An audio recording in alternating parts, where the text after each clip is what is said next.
Hi everyone, मी प्रिया स्वागत करते तुमचे आपल्या यूट्यूब चॅनलमध्ये। तर बघा, दुपारची वेळ होती, दुपारची म्हणजे 11:30ची वेळ असेल जवळजवळ ही। मला दुपारची जेवणात बनवायची होती आज सुरमई मच्छी।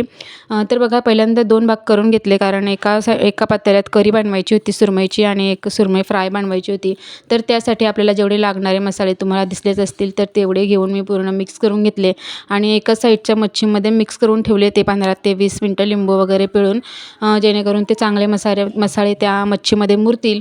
आणि त्यानंतर मग दुसरी मच्छीची मी करी बनवायला घेतली भातावर घेण्यासाठी। तर बघा, ती मच्छी एकीकडे होऊ दिलेली करीची आणि इकडे मग मी फ्राय करायला घेतलेली। बघा, तेल गरम झाल्यानंतर मी त्याच्यात मग सर्व एक एक करून अशी सर्व मच्छी त्याच्यात सोडून दिली आणि 5 ते 10 मिनिटं कमी गॅसवरच शिजू दिली आणि त्यानंतर मग आलटून पलटून अशी म्हणजे जशी आम्हाला जशी कडकच हवी असते मच्छी घरात आमच्या, तर मग ती कडकच होऊ दिली कमी गॅसवरच। आणि बघा, इथे आपली मस्त अशी फ्राय मच्छी आणि दुसऱ्या गॅसवर मच्छीची करी होती आणि त्याच्या तिसऱ्या गॅसवर भात ठेवलेला। तर असं होतं आमचं आजचं दुपारचं जेवण। तर मग तुम्हाला आजचा व्हिडिओ आवडला असेल तर व्हिडिओला लाईक आणि चॅनलला सबस्क्राईब करायला विसरू नका। भेटू पुढच्या व्हिडिओमध्ये, तोपर्यंत बाय बाय।